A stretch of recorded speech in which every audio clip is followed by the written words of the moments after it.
Welcome back to day 2 of the FlexSim Core training. We'll begin with Chapter 4, Building Models Using Process Flow, where we will be introducing the Process Flow library and talk about things like tokens and activities and shared assets.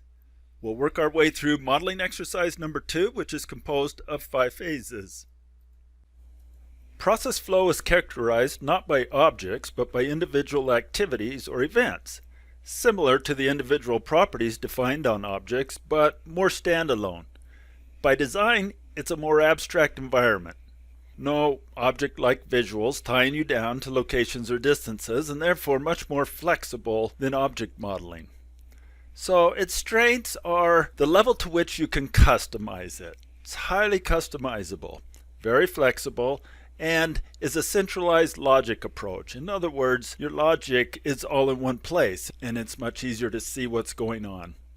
This is a screenshot of an actual process flow. You can see it's made up of individual activities like palette source, create palette object. These are individual activities. They're kind of grouped in a block of activities here. Further, they're put into a visual container for organizational purposes and given a title. These slightly different colored ones over here are resources.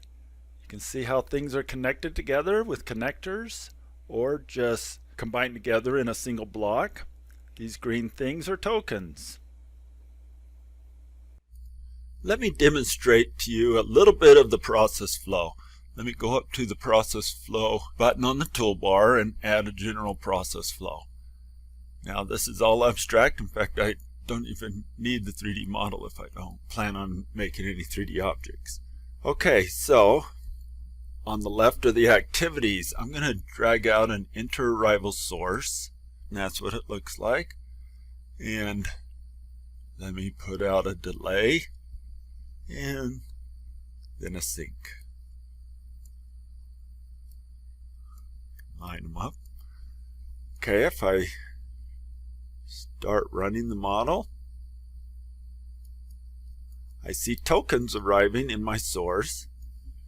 They're not proceeding because I don't have a connection, so I can make connections. Mouse up here and see my cursor change to a link. Click on this and drag it down. It'll snap to the delay. Make this connection. If I click on the delay, all it has is a field to define a delay time. We can choose a distribution just like we've done before for processing time. But this is very abstract. It's not associated with any physical objects. Reset and run the model. Now I see my tokens come through, and there's a little animation on the surface of the token to show the progress through the delay time. 2 tokens being processed currently. Now what if I wanted to add a second delay activity to my model? I should probably stop it, reset.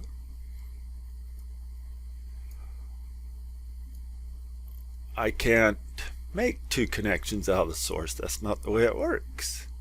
You get 1. If you want to make a decision, remember we had the send to port field before.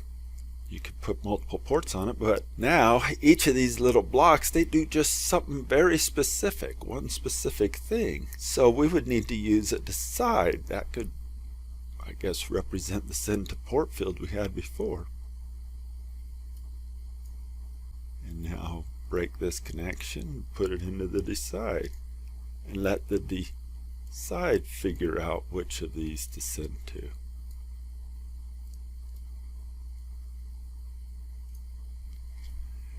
And then you have a field here that says send token to, and you define logic for that, maybe by percentage. So this starts to look familiar here. But it's all visual what you're doing. See all your connections. So, in summary, the process flow tool is the main tool that you'll use to build the logic for your simulation model. Process flow tool allows you to build a flowchart of your model's logic. And inside that flowchart, you'll add activities, like we've done here, that contain small chunks of pre-programmed logic. And when the simulation model runs, small green circles called tokens move through the process flow activities, executing each activity's logic. You can edit the activity's properties to link these activities to the objects in the 3D model, or you can create a self-contained simulation purely inside this process flow tool itself.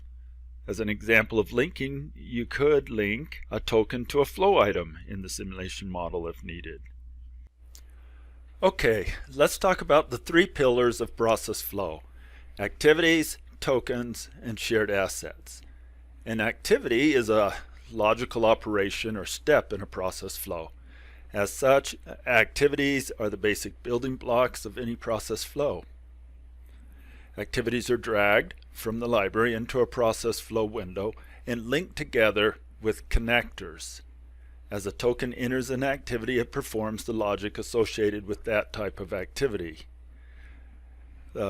Activities can include assigning labels, moving flow items, delaying a token, etc.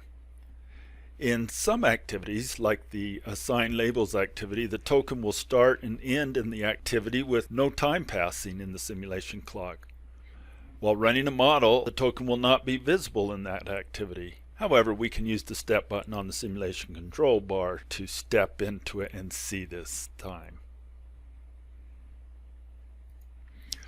I should point out that connectors can be used to connect activities together, such as in this example here. The decide has two connectors coming out of it, one going into the batch activity and one going into the delay activity. It's also important to note that activities can be connected together by just being slid up next to each other, and they'll snap together. And so this is called an activity block. It's made up of 6 activities. It's as if a connector was going between all those blocks. So it's up to you as the modeler. You can organize it any way you want. Okay, tokens. Tokens are markers that flow through the activities in a process flow during a simulation run.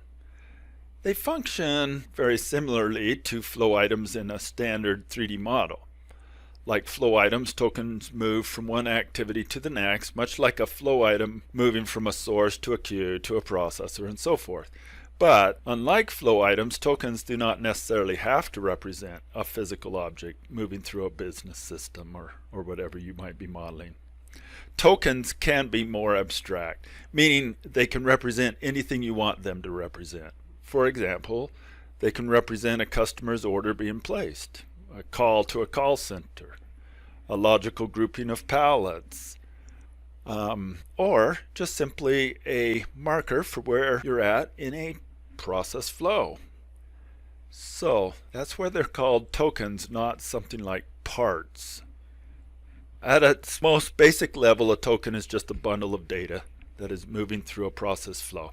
Each token can contain an ID, and when a token is created using one of the token creation activities, one of the source activities, it's automatically assigned a unique ID number. It's also given a name and labels.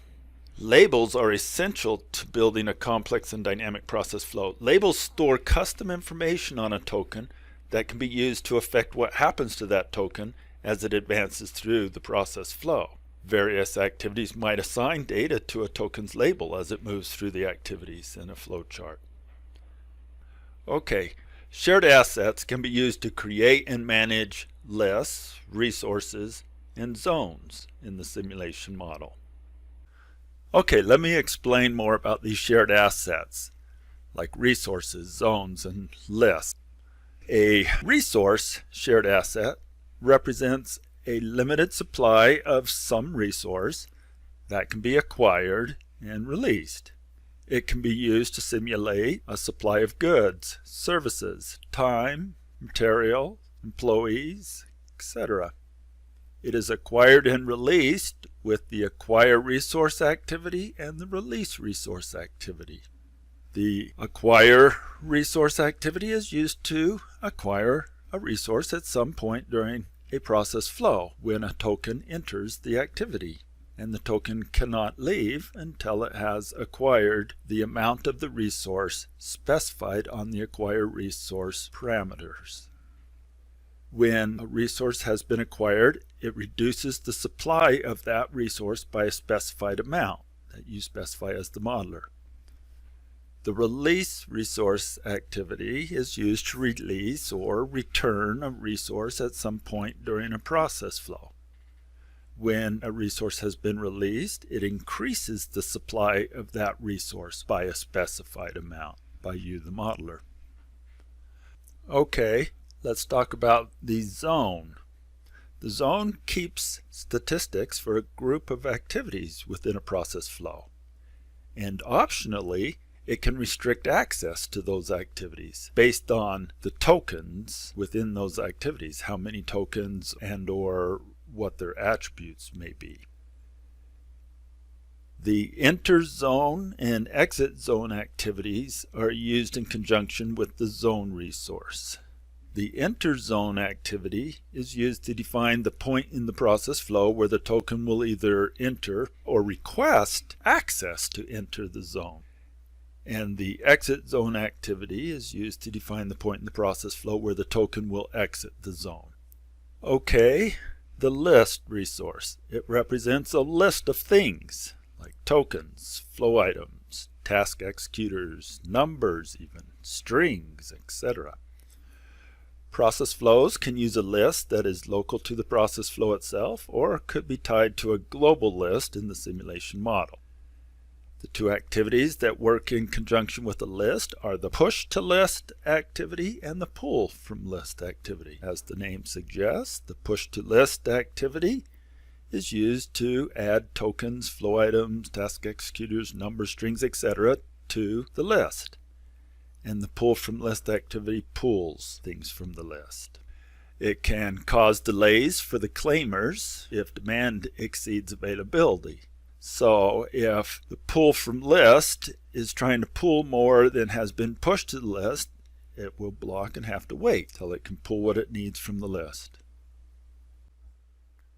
Okay, it's now time to build the first phase of our second model. The purpose of this phase of Model 2 is to gain practice building a model using the basic process flow activities and resources. The description. Create a process flow model that produces a token that represents a part in a manufacturing process at a rate of exponential 0, 30, so an average of 30 seconds. The part will execute delay activities that represent inspection, painting, and curing processes, which must be done in that order. So we'll have 3 delay activities, one for inspection, one for painting, and one for curing in series.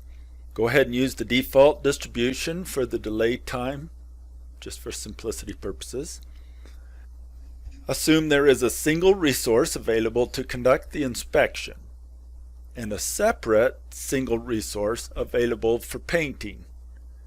But up to 3 parts may be cured at one time. So the 3 parts can be cured in parallel.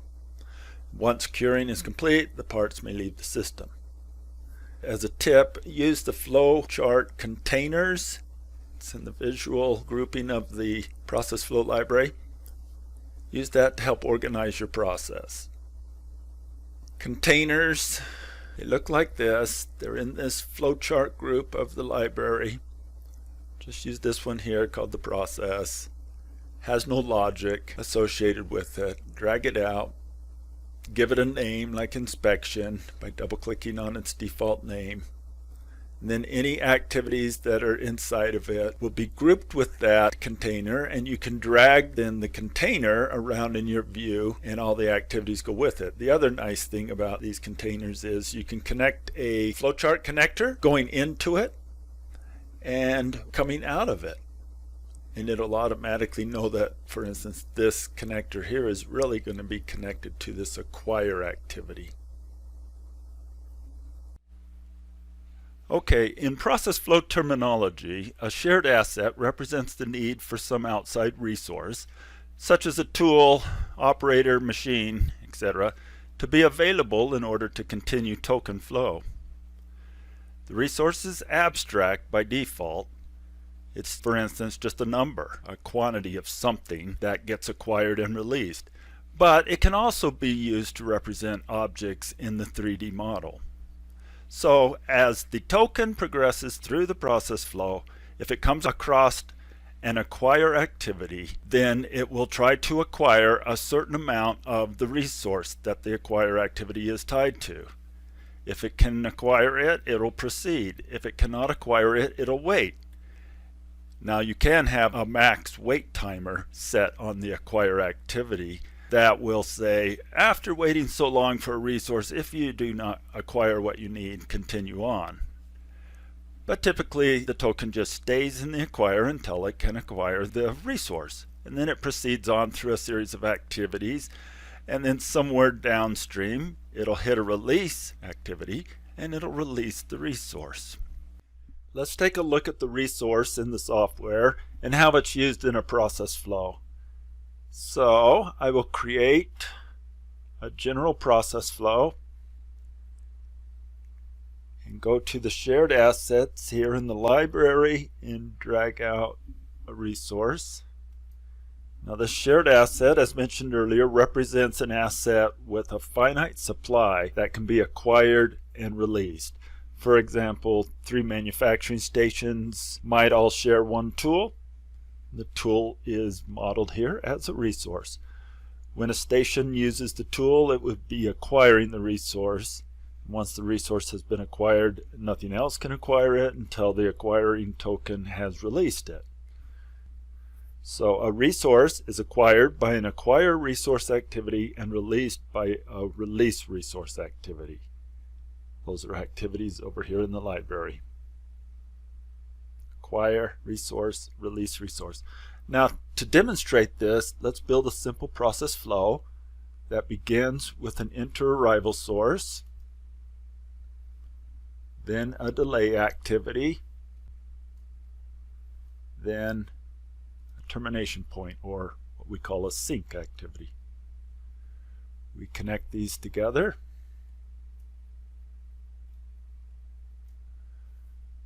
Okay, this source, enter arrival source, is generating tokens using an exponential distribution with a mean value of 3 seconds. So approximately every 3 seconds a token arrives, goes into this delay block, and is processed, if you will, using an exponential distribution with a mean value of 10. So if we run the software, run the model, we see tokens come in, delay, and leave. And depending on the arrival rate and the delay time, you may see more than one token in the delay block at a time. Now, let's say that each token, before it can start its delay or process time, let's think of it as it must capture a resource. So I'm going to drag out an acquire resource activity, slide it up above the delay block in the flow, let's connect it in, and then use a release resource activity and release right there after the process time. Now notice this little icon here, an exclamation point and a red circle. If I hover over that, I get a sampler tool. This is a quick access to being able to sample what resource you want associated with this acquire activity. Or you could click on the properties and do it here. So it's showing the reference. The name of our resource block here is resource, so that's what it's referring to, resource right there. The quantity is the amount we want to acquire. We want to acquire 1. Okay, let's run the model and see what that looks like.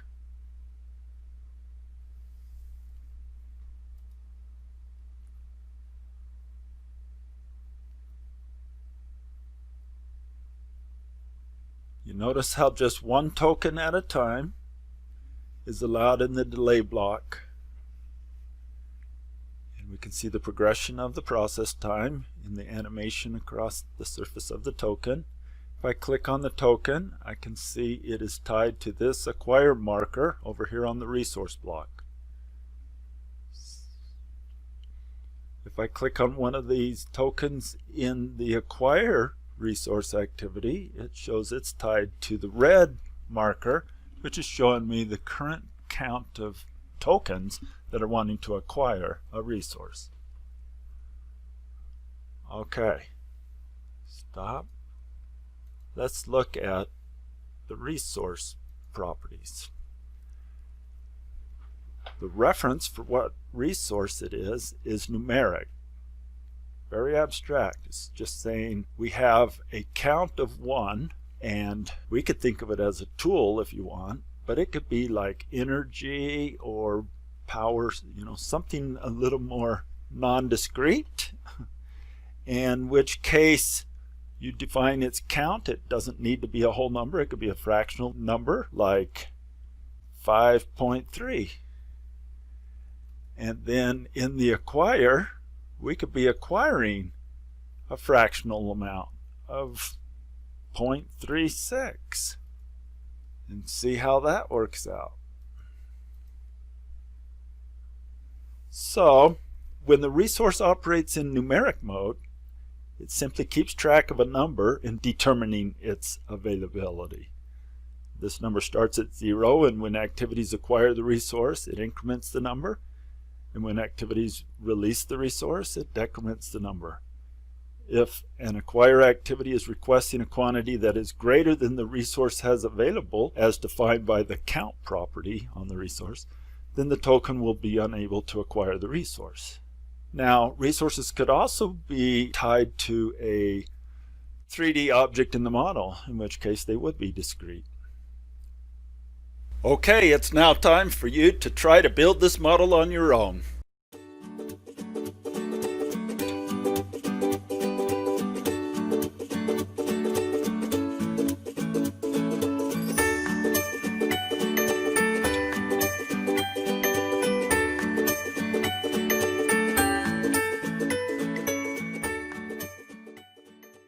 I'll show you how to build Model 2 Phase 1. Let's begin with the general process flow.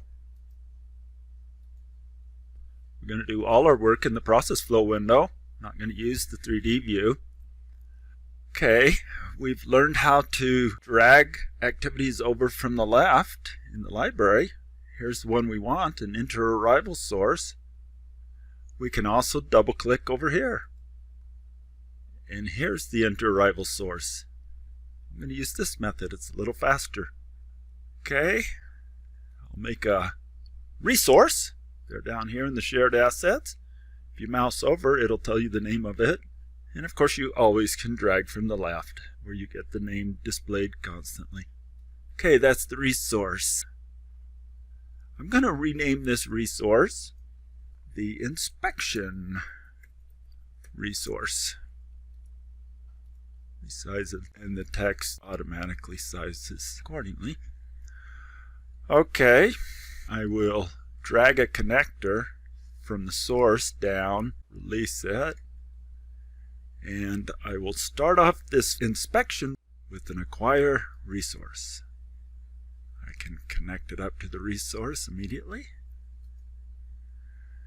Now I can click and drag a connector from here. A couple ways I can do it. I can click and drag a connector, release, add this delay block, or delete that.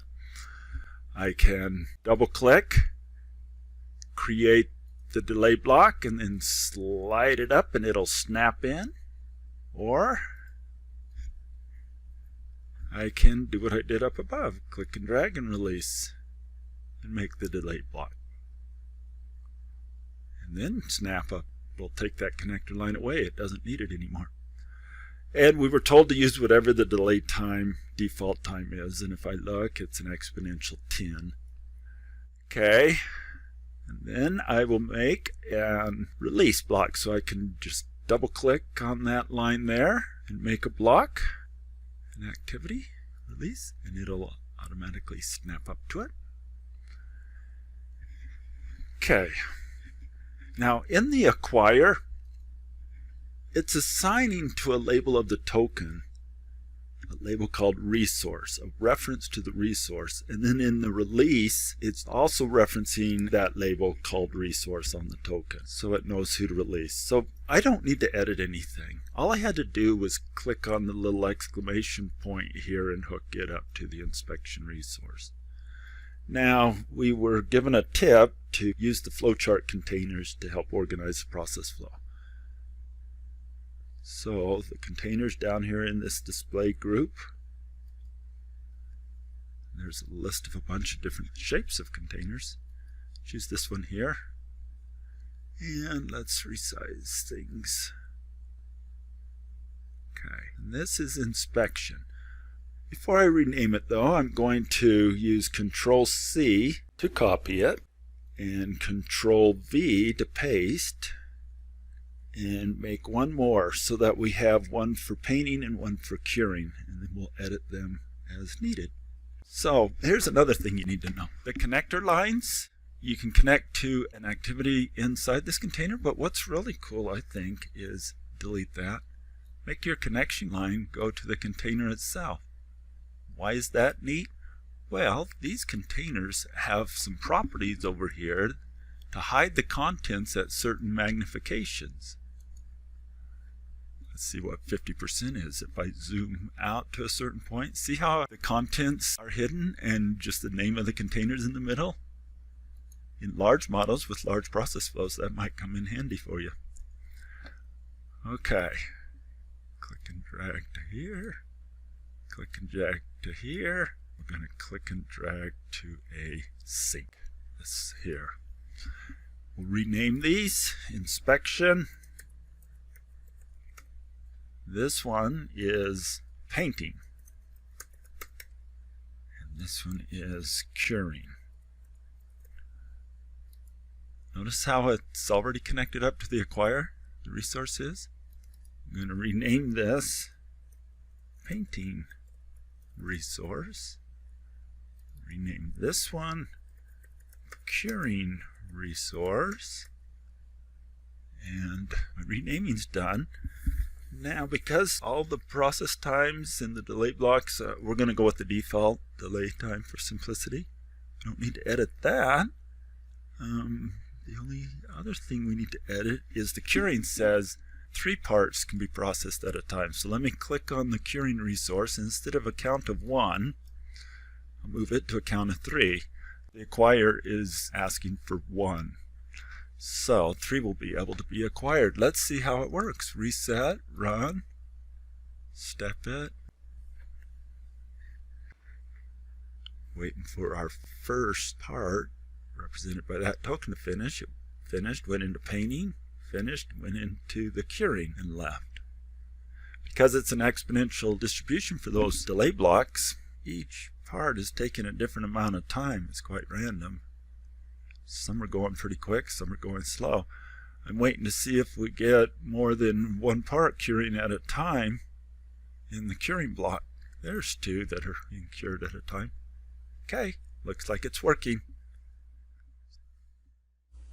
Okay, we're going to jump right into phase 2, model 2. This will give us more practice in using process flow activities and resources.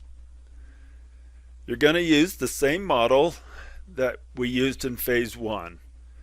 Start with that and then create a separate activity flow for another part that will also be produced at a rate of exponential 0, 30. This part executes delay activities that represent cutting, inspection, and polishing. So phase 1 part was inspection, painting, and curing.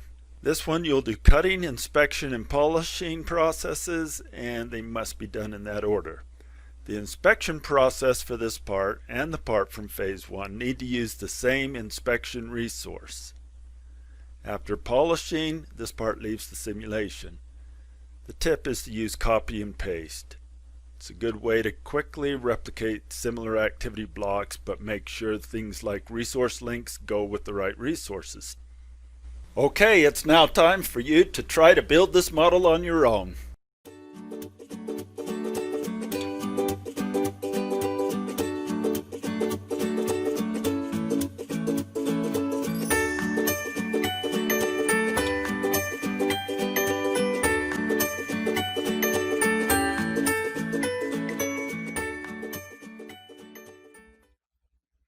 Alright, I'll now show you how to complete phase 2 of Model 2. We're starting with phase 1 here. Let's make our window bigger. I will shift, click, drag to select everything here in phase 1. Then type Control-C to copy. Put my cursor here and Control-V to paste. And I can, at this point, move everything as a group. Okay, let's just rename some things. This is going to be cutting. This is inspection. And this is polishing.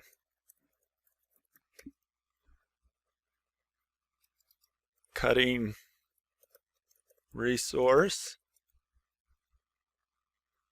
We do not have a separate inspection resource. We were told to use the same inspection resource for the part in phase 1. So I'm going to delete this and then rename this polishing resource.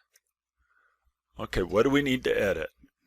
Well, this acquire is still connected up to this block here that we have renamed. It's numeric, has a count of 1. That still applies. On this one,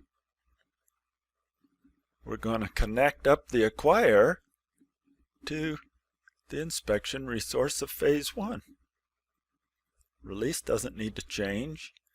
And then for polishing, we need to change it because previously curing had a max count of 3, whereas this just is a count of 1. That's all we should need to do. Let's reset, run, speed it up, and see what we get.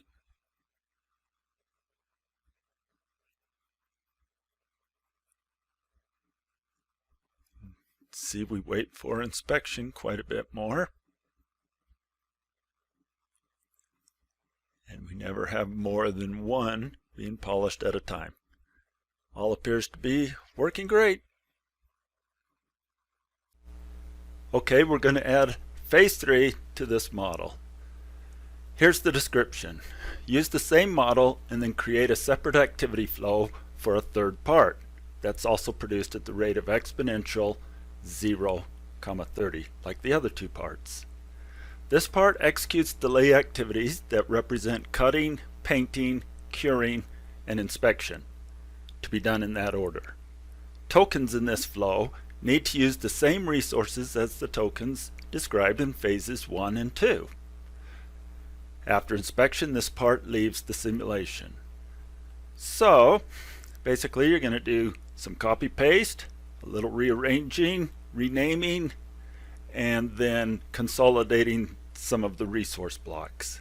As for outputs go, here's the question. What is the throughput rate per hour of each part type? Okay, it's now time for you to try to build this model on your own.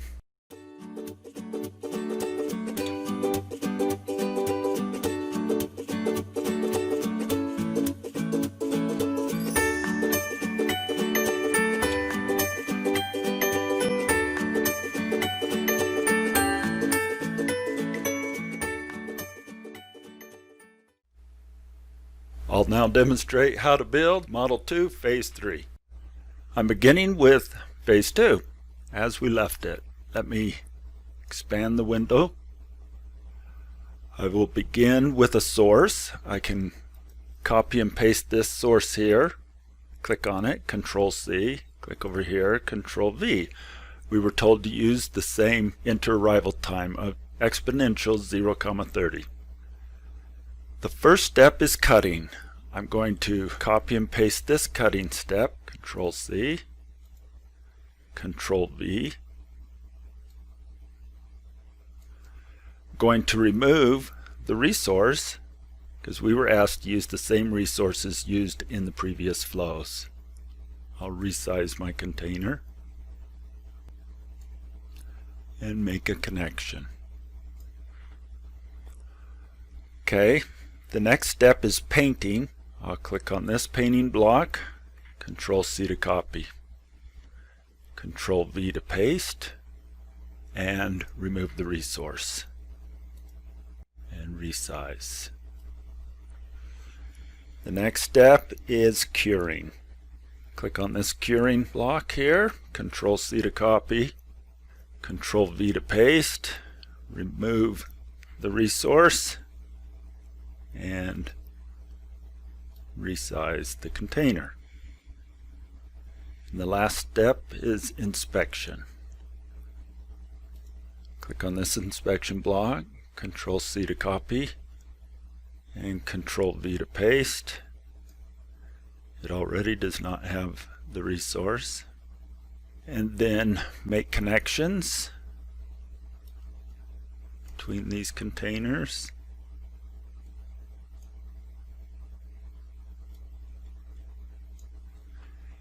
And then the final step is to send the token to a sink. And it's this one here, this sink. Okay. Now let me check the acquires and releases. Start up here with cutting. Click here. Use this sampler, or I could have not even gone into properties and used this sampler. So I want to use the same resource that's being used by cutting elsewhere in the model, which is this one here. And the release, nothing I need to do to it because it releases per the reference written on a label called resource on the token that was assigned up here.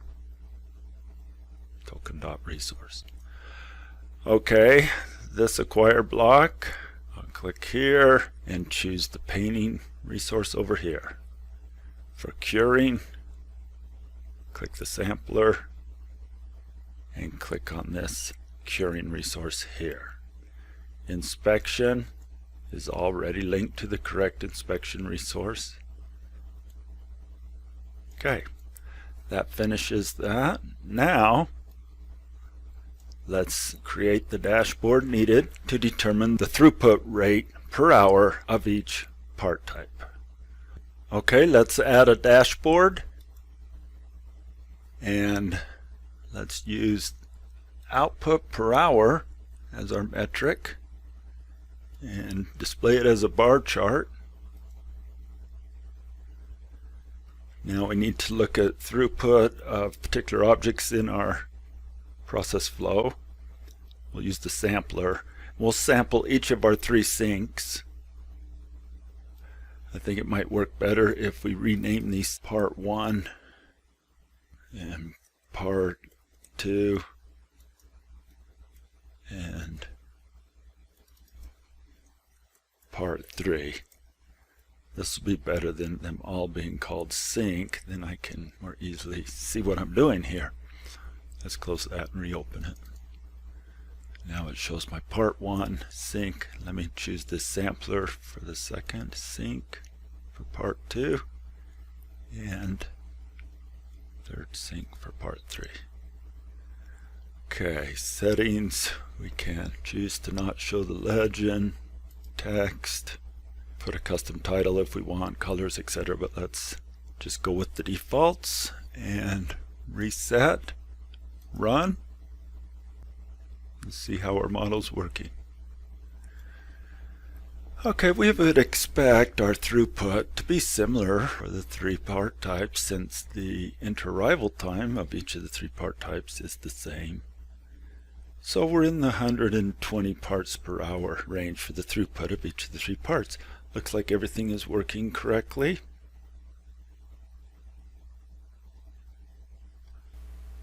Okay, I'd like to use this simple flowchart to discuss 2 different ways of mapping out the flow.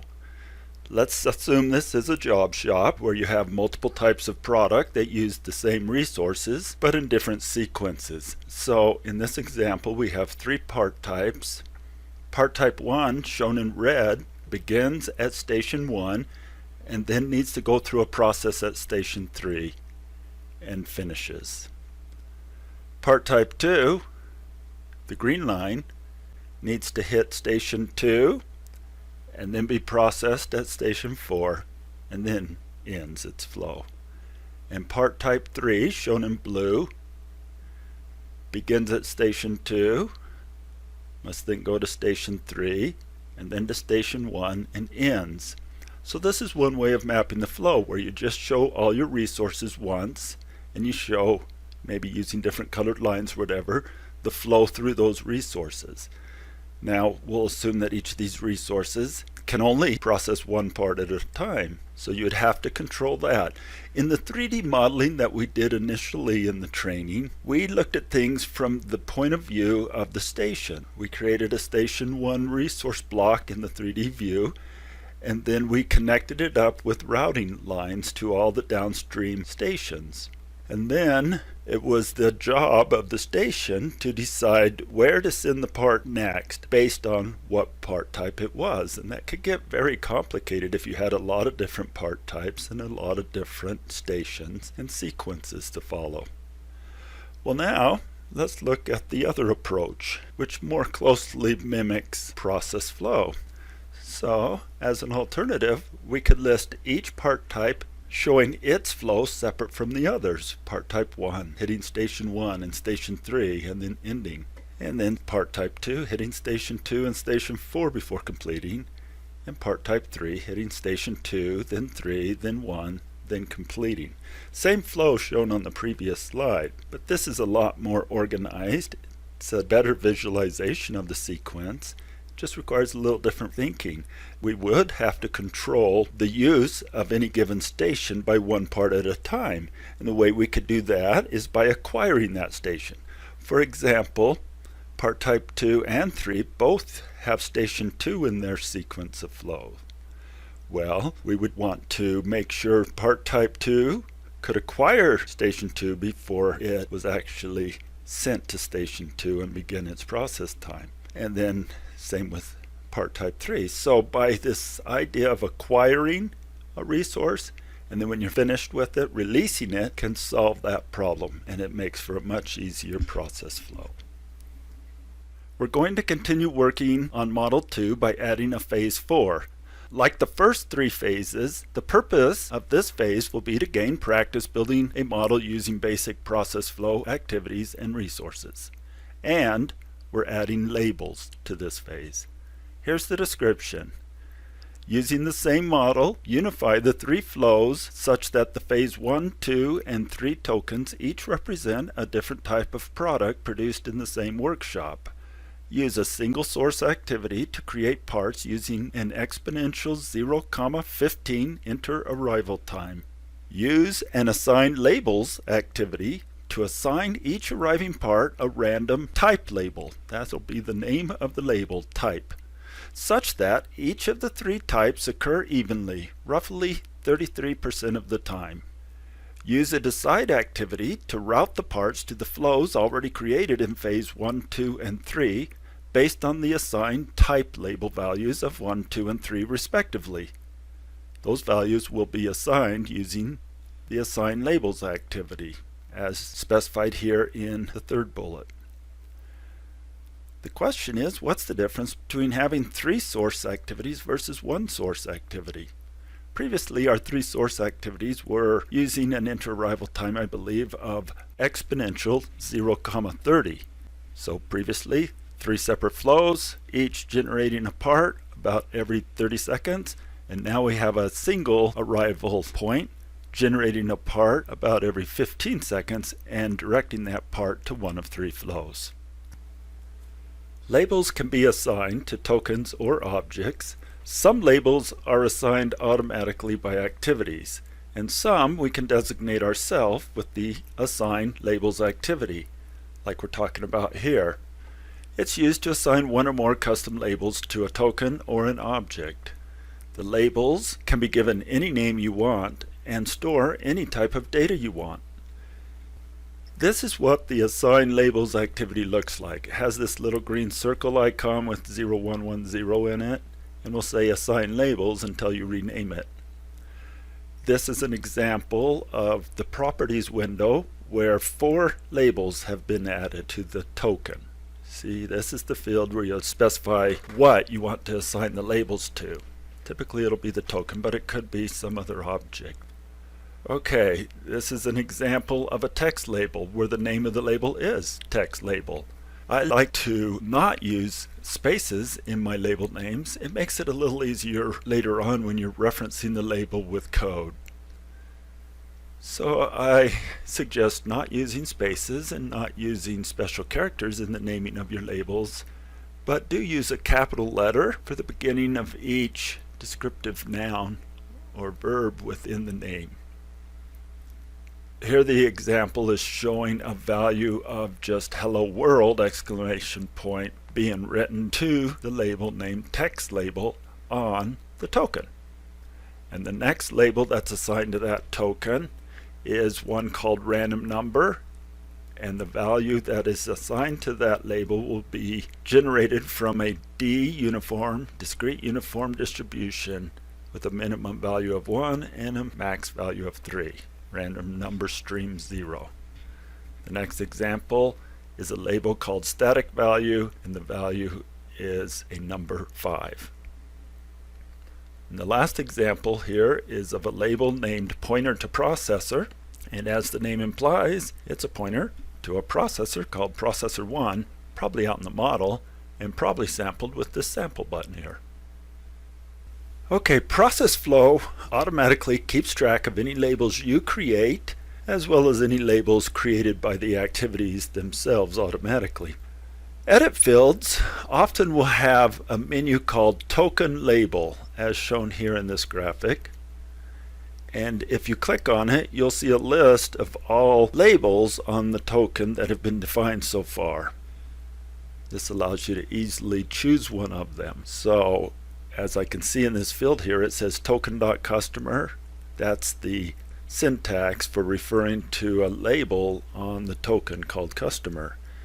It will write that automatically for you if you choose this menu option and would have clicked on this customer label.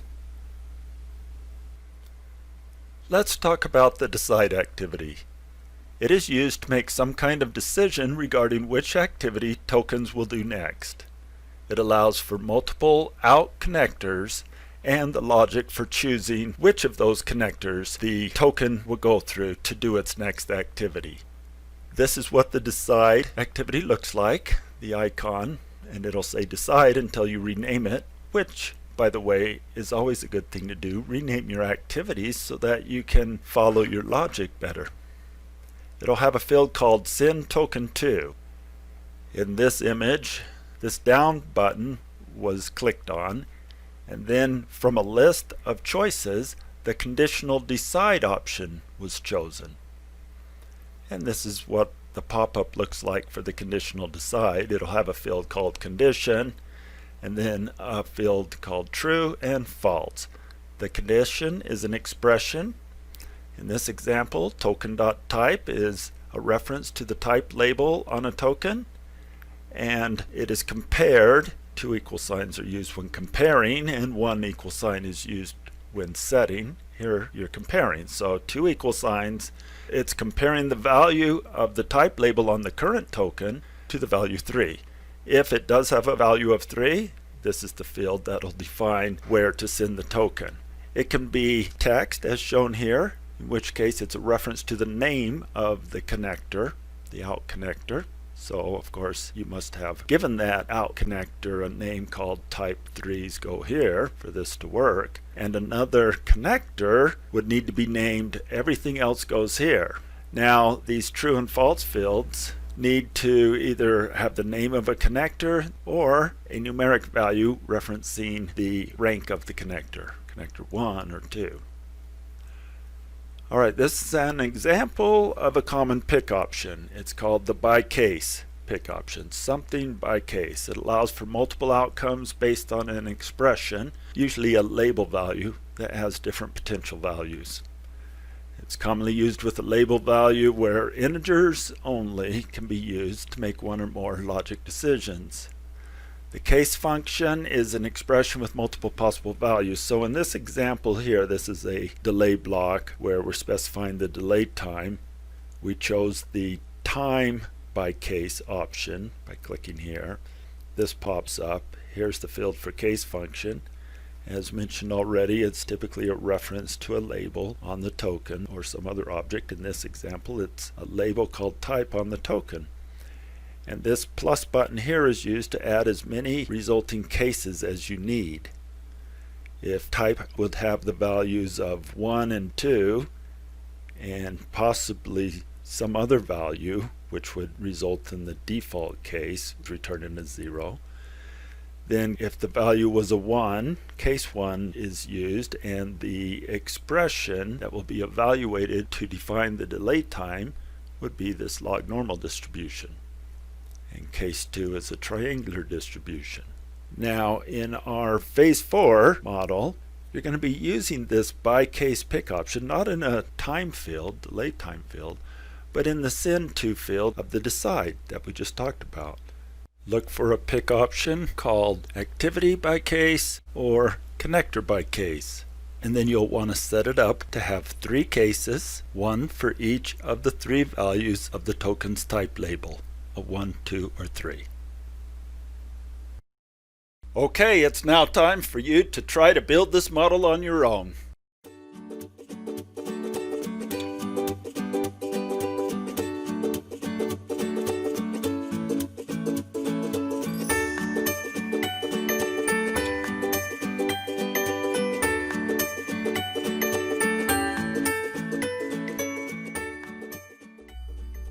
Okay, this is the point we were at the end of phase 3 of model 2, and for phase 4 we simply need to create a single source of items, label them according to their type 1, 2, or 3, and then use a decide activity to route them to each of these 3 flows, 1, 2, 3.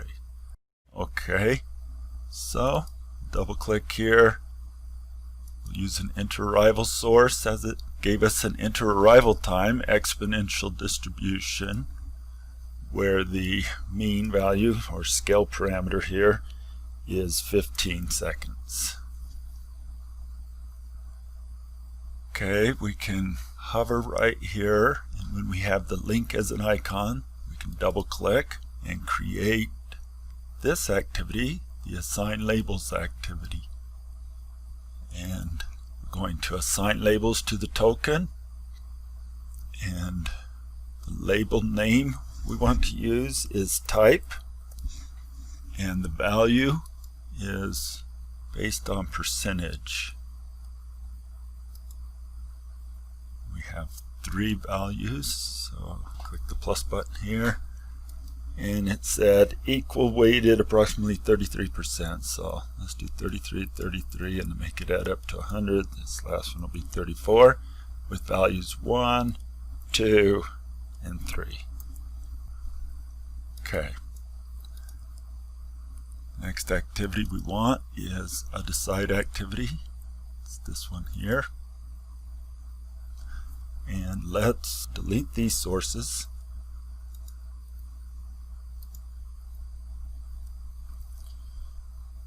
This down a little bit. We'll create connections in this order. This will be part 1, so I want it to be connector 1. This will be our type 2, which is connector 2. Can you see the connector numbers here, 1 and a 2? And then drag a connector here, connector 3. Now let's look at what we want to put on this decide. Send token 2. Okay, we want to use either this option or this option. Use this option, connector by case. The case function will be a reference to the token label we called type right there. Token.type, and there will be 3 cases. Case 1, 2, and 3 and a default which won't get used. Connector 1 for case 1. We can use ranks or the name of the connector. We haven't named our connectors yet, so we need to use the rank if we don't want to name the connectors. Let's look at how this changes if we do give these a name. Now I can name them through here by double clicking. Go part 1 as the name of that. Or The decide activity actually has that feature to be able to look at what it's connected to and do some renaming of things. Here it's showing us our 3 connectors that are connected up. We've renamed the one already, so you see its name here. But you can go like this. Choose a connector to edit to, and you can name it here, part 2. And see, it even tells you the activity it is connected to, an activity called cutting. And it's the 2nd ranked connector. This is how you could change ranking of connector after having created the connectors if you wanted to. Okay, let's edit the 3rd connector and call it part 3. And it's also connected to an activity called cutting. Okay, now we see our names here. Okay, now let's look at the connector by case, and we could, if we wanted, you could choose activities to send to. We don't want to do that. We could put a name here. Now we'd have to use quotes and say like part 1 is the name of that connector. Okay, but I'm going to keep it the way it was. Let's reset and run the model and see what we've got. Step. So our first part was a part 1, part type 1. Part type 2, 3, and notice how if I click on one of these tokens over here, it's going to show what all it's acquired so far, and sometimes the lines stretch over here and acquire the common resource, like for painting. We have one painting resource being used for both. All that appears to be working just fine.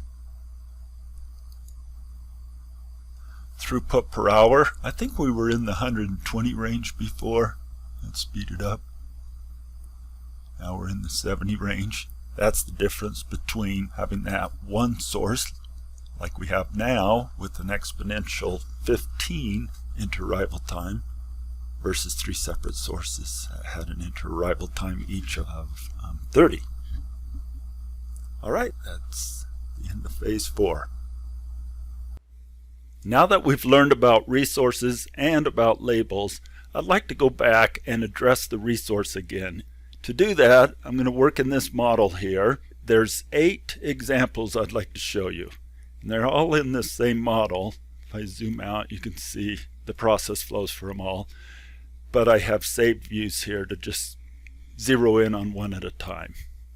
Most of these examples have a process flow that begins with a source, creating tokens, goes through a delay block, and then there's an acquire and release resource activities, some delays in between. The purpose of these delays is to stop the token long enough for me to click on it and show you some labels on it. So in this first example, I'm using the resource block with a reference type of numeric and a total count value, max count of 1. The acquire is referencing that same resource called resource ex1, ex for example 1, and it's wanting to acquire 1, a value of 1. It's hard to talk about that. It's not really an object or a thing, it's just an abstract numeric value. I want 1 of whatever resource has, and it'll decrement the count of resource by that value. And if it can't get the amount it needs, the token will wait in that acquire block and won't proceed. So let's watch that. When the token is in the delay block, I'm going to stop. Let me step up to where an item comes into this example. Okay, there it is. If I click stop and then go click on this token and look over in quick properties, no labels are defined on that token yet. Let me start running again. Okay, the token has gone through the acquire activity. And it's showing it has acquired a value of 1 from this resource. If I click on it, well, it's already clicked on. You see the labels here? It now has a label called resource, and the value of it is 1. Well, it's the acquire block that created that label on the token. And it's all due to this field here called the assigned to label field. And the assigned to label is called resource. on the token, token.resource. So the token is going to acquire the resource, maintain its claim on the resource until a release activity is executed, and by default only one token may claim a resource at a time. By default, those are just the default settings. Another interesting thing we can do is look at stats for the requesting and claiming tokens. So let's run it a little longer. Let's go ahead and speed it up. Okay, we got several parts going through. It looks like we have 144 tokens trying to acquire the resource right now. Let's see. Click on the resource name, and then over here in Quick Properties, if I click on this little button here, I can view this activity's statistics. Okay. Input. Current is 440. That's the current value of the input. 440 things have been acquired from this resource, and 439 have been satisfied and left. The content, average 0.98, it has stay time. These are general stats you'll get on all activities, so some of it's not all that interesting for a resource blog. How many requests? The request stay time, so on average, requests had to wait 887 seconds so far to get what they needed. And the max available resource is 1. That's going to match the count value on the resource. The average available resource is 0.02. Okay. Now, let me jump to the example 2 view. And this is just pointing out that resources have a count property. It allows for multiple claimers on the resource. This example has a count value of 3. The acquire is still acquiring just one thing, so we'll see that 3 tokens can have something acquired from this resource simultaneously. The count field is also a way to create an abstract pool of available resource such that a single resource block can represent many acquirable components. Okay, let's look at the labels of some of these tokens that have gone through the acquire. They have a resource label and it's a value of 1. Now let me jump to example 3, the quantity property.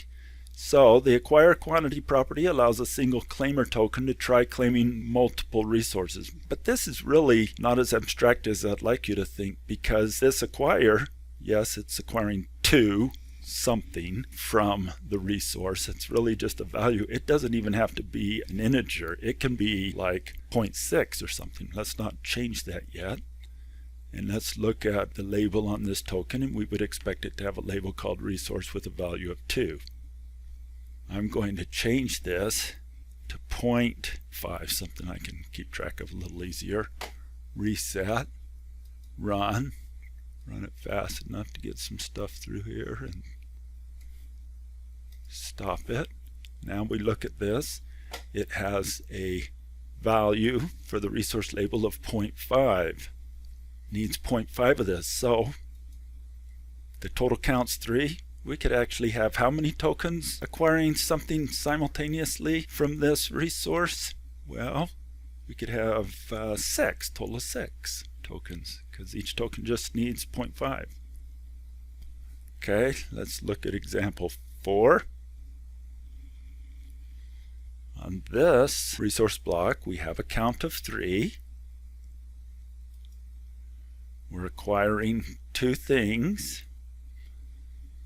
And so what we want to learn from this example is an acquire activity assigns a label to the claiming token, which allows the token to keep track of information related to what was acquired from the resource. Okay, we've gathered that so far, right? In this example, the value associated with the token.resource label tells how much whatever, and it's a numeric abstraction, has been acquired. Assigning a different reference value to the resource will change the label's value. We've seen that. Okay, nothing new on that one yet.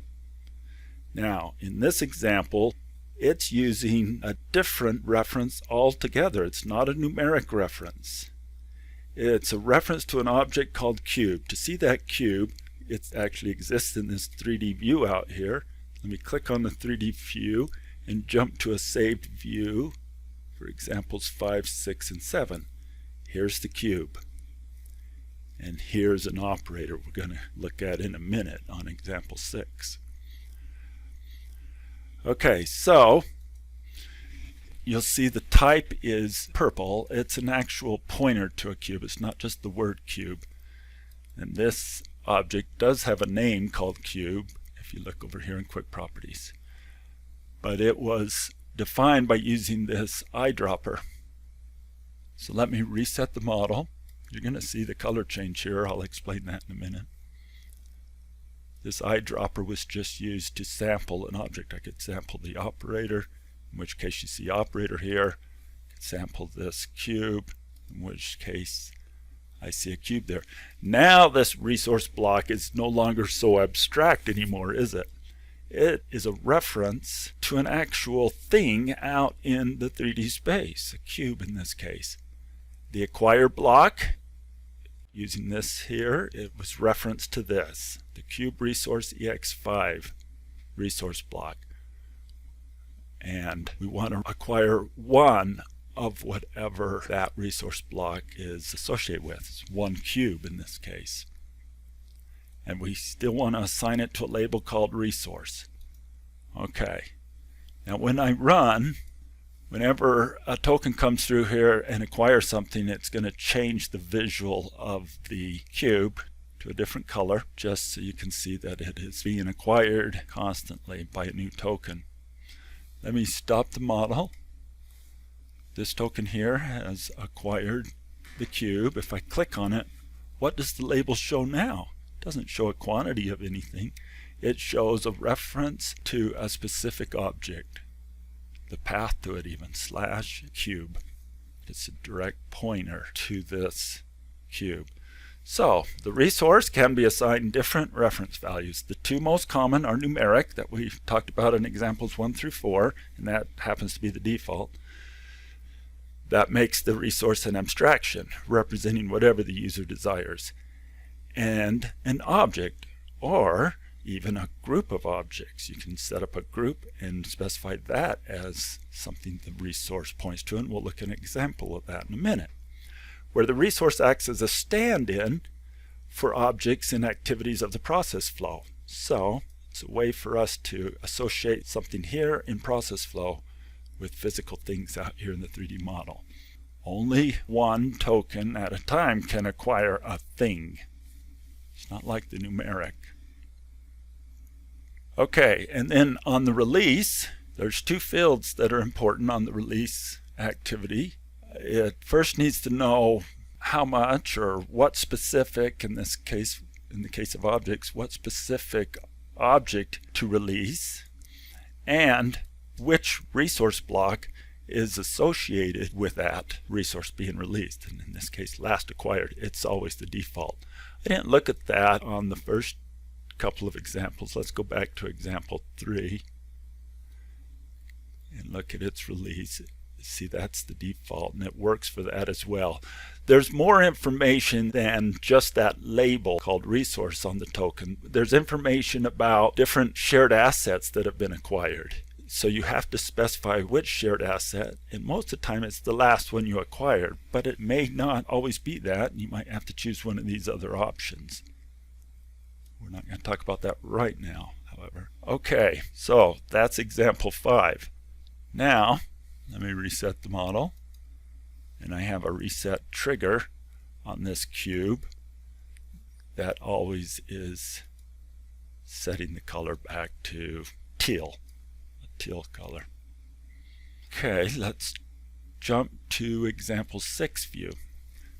A token may acquire multiple separate resources, which will change the value of the reference label yet again, this time into an array. When using default settings, a separate release is needed for each acquire. So see how we're doing an acquire here of the cube, a delay, and then we do another acquire. We now have this resource block tied to this guy here, the operator. And then after delay, we release resource 1, the last acquired Well, last acquired would reference the operator. That was the last one acquired. So it would release the operator first, and then this one's last acquired would be, the only one left would be the cube. And let's look at the labels. So reset, run. Okay, here comes some stuff. Let's look at this token. It's got a resource label. That's actually an array with a size of 2, and here's the 2 things in the array. The first index in the array, resource array, is a reference to the operator, and the next one is a reference to the cube. And because we only have one operator, you can see there's 2 tokens waiting up here at this first acquire, trying to acquire a cube, because we only have one cube as well, and it's acquired both the cube and the operator. Okay, let me step.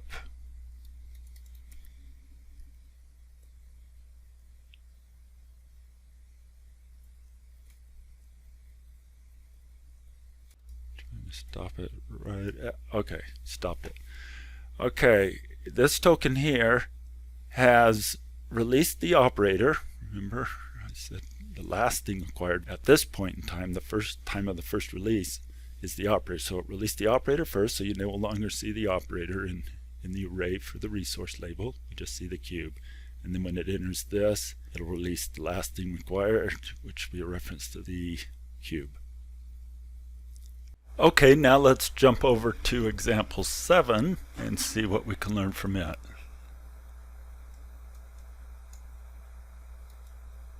Okay, how a resource is released depends on the label created on the token during the acquire activity. This provides a variety of options for how to release one or more of the resources that may have been acquired by the token. In this example, only one release activity is used to release both the cube and operator resource objects, whereas in the previous example we had 2 release activities. So see, we just got the one here. Let's see the way it did it. Still has a reference to the token's label called resource to know which resource to release, and that was assigned to the token out of the resource block.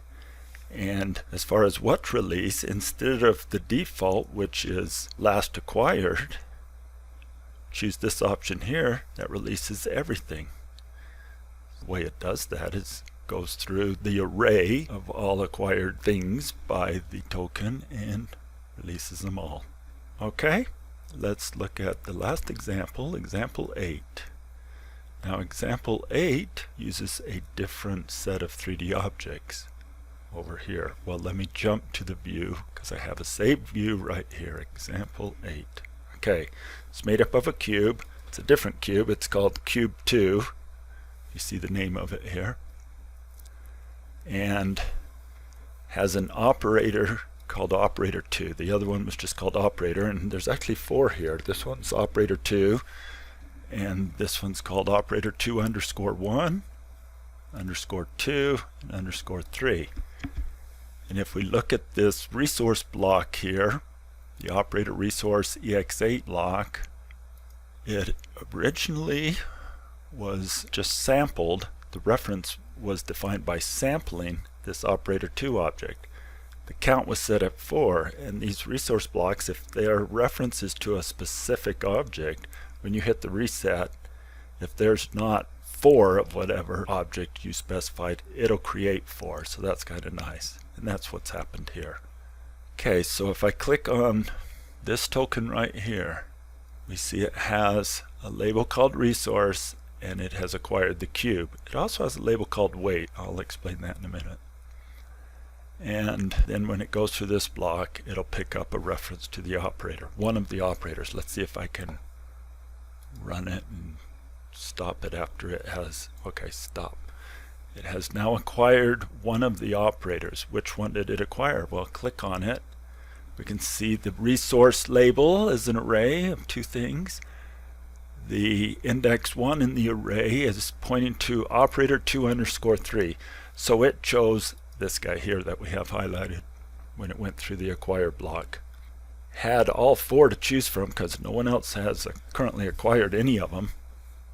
or it'd say 2 things have been acquired, up to 4, or if any are waiting, trying to be acquired, they'd be red here. Okay, so how did it choose operator 2 underscore 3?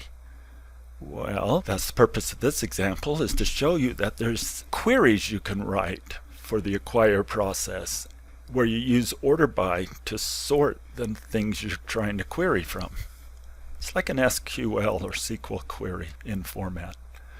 Order by queries are permitted for both the claiming tokens, these tokens going through trying to claim or acquire something. They can execute a query to decide which of many to actually acquire.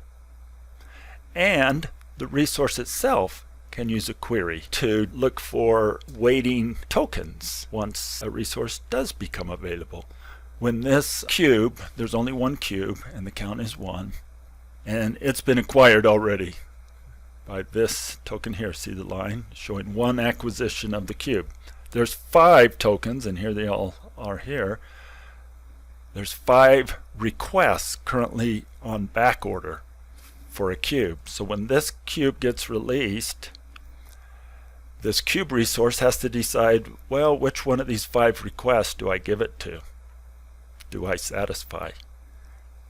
And if I look on here, it's this field down here called the queue strategy. It's where you define a queue strategy with an order by statement or some other means for the requested acquires, or in other words the back orders, and it's saying order by puller.wait. Puller is a reference to the thing trying to pull a request. It's the token, if you will, but these are pullers, and it's using the wait label, and it's sorting it in ascending order. So highest weight is at the top, and so whichever token has the highest weight, it will allow that one to acquire the cube. If I click on these tokens, I can see what their weight is. This one has a weight of 788, this one 587, so they're varying, and that was done up here with this assign labels. We're assigning a label on the token, giving it the name weight, and giving it a value between 200 and 800, uniformly distributed.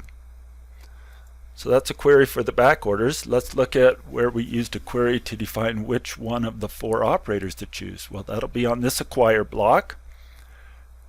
Resource reference is the operator resource exa block. We want one of them. This is the label we're assigning it to. All that is standard. And then here we wanted to order the resources, the operators, based on a priority label and in descending order. So that puts the highest priority at the top. Oh, I spoke wrong on the weight. Ascending means getting larger, and so the top of the list would have the lowest weight. Yeah. Whereas in this case, we want the operator with the highest priority. Well, where's that label? Well, it's a label on the resource that's being acquired. We have to go look at that. So in this model, each of these different operators has a label on them. If I click on this guy, come over to the quick properties panel, I see it has a priority label of a 3. And what's this guy? Priority 1, priority 2, priority 3, and priority 4. This guy had the highest priority, and so since all of them were available, the token chose this guy, the highest priority, because they were all sorted by their priority. Okay, I was going to show you what happens if let me reset the model. You should always have the model reset before you edit something. And change the count to a 3. Reset the model. It removed a guy. Set the count to 5. Now it's not going to spread them out, but you'll see what happens. When I reset the model, it creates them, but they're put in the same spot as the original guy, operator 2. And they're at it named them with the next available underscore numeric name. What did it do for the labels? This guy has, these both have a label matching the one they were copied from. So you'd want to go and manually change those to keep up the same scenario where you're choosing based on a priority. Alright, very good. Hopefully this was helpful in learning a little more about labels and resource blocks. We're now going to look at what's needed to complete the fifth and final phase of Model 2. In the first 4 phases, we worked entirely in the process flow space. And now we're going to work in combination with the 3D space and the process flow space by implementing 3D objects for the job shop, with both a simple object approach and a more advanced approach using event listening. We'll use 3D cues as the process locations, and then acquire those as resources and move the items or parts into each object. The layout will look like this. It'll have these 6 cues. These 5 cues each represent the different processing steps that we already have in our process flow. This cue here, which we're calling inbound parts, is a place to set the parts when they first arrive. And then according to the 3 part types, they'll be moved into one of the 5 processing locations in sequence as already defined in our process flow layout. Okay, let's take a look at the activities that will be used to control object behavior and to control object appearance. To control object behavior, we have these 3 here that will be used quite a bit. One is called create object. It, as the name implies, will create an object out in the 3D space when a token enters it. This one here will move a 3D object. And this one will destroy it, take it out of the model space. This one here, which can only be used with task executor class objects in the 3D space, like operators that walk, AGVs that travel, any kind of mobile object is typically called a task executor class object. You can use these kind of activities like travel. There's one to move it into or something into it, load something, unload something. There's a lot of different task executor specific activities. We'll take a look at those in the future. You won't need that one for this phase 5 of the model. Okay, and then there's a couple activities I want to introduce to you for controlling object appearance. One is called change visual, and it can change a lot of visual attributes of a 3D object, like its color and its size and rotation. This one here will start an animation running. So when you see people walk in the 3D space, that's because an animation has been started on them called the walk animation. And task executor type objects have lots of different animations you can apply to them. Okay, this is what the layout looks like for the second part of the phase 5 challenge. You're being asked to use a 3D processor object, that's what these green ones are called, processors, to simulate the processing time of the different activities. Whereas before we were using a delay activity in the process flow itself to represent the processing time, you're now going to use this 3D object. There's one for each of the stations. So this is the one for the inspection and polishing, etc. For the curing, notice you'll need 3 to represent the fact that 3 parts could be curing at the same time. They're called curing slot 1, 2, and 3. Okay, you'll need to learn about event listening in order to complete this last challenge of phase 5. Event listening allows tokens to be affected by things happening elsewhere in your models, such as out in the 3D space. Delaying a token using like the wait for event activity, or creating a token using the event triggered source when an event takes place is how it is done. Where previously we were using a delay activity to represent the processing times, we're now going to use an actual processor object where you define processing times on the object itself like we did in day 1 of training. That's what you'll use to represent the different processing times in the model. I'd like to demonstrate the event-triggered source and the wait for event activities in the software now. Let me create a process flow, a general process flow. This will be a simple post office model. Tokens arrive and wait to be processed at a single server. So here's our inter-arrival source we've used before. Has an average inter-arrival time of 3 seconds. Then I will try to acquire a resource. Let me create a resource. That's this block here. And link the acquire to the resource. After acquiring the resource, I want to enter a delay block where I'll delay for an average of 10 seconds. After that is finished, I will release the resource and remove the token from the model. Okay, let's just check that it's working as expected. Okay, tokens arrive. They end up queuing in this activity that tries to acquire the resource, because if they can't acquire the resource, they naturally will back up. So that kind of acts as our queue. This acts as our server with a process time. Okay, now let's make a similar model in the 3D space. Begin with a source, then a queue, then a processor, then a sink to destroy the flow item.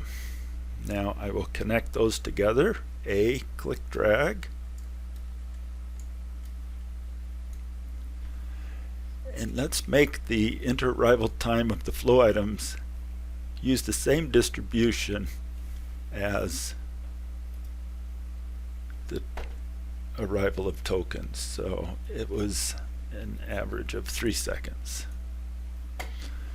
And the processor will have a process time of a statistical distribution. Exponential is what the delay block is in our process flow, and 10 is the average. Okay,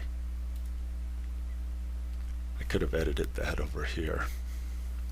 Okay, let's reset and run the model and see what we got.